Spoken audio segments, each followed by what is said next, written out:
Hello everyone. This lecture is on anomalies of fetal spine.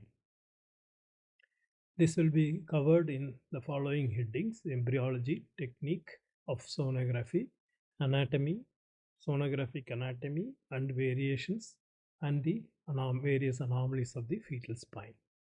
Now, spinal dysraphism, that is the neural tube defect, can be open spinal dysraphism, which covers myelomeningocele, myelocele, and myeloschisis.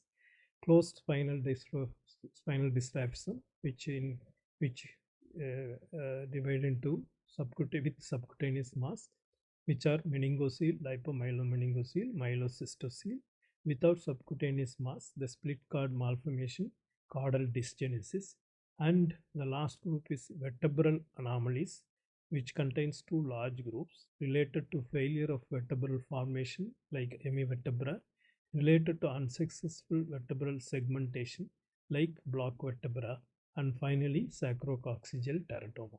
All this will be covered in this lecture. If you would like to listen to the lecture, please log on to shonoshare.in and listen to the lecture. Thank you.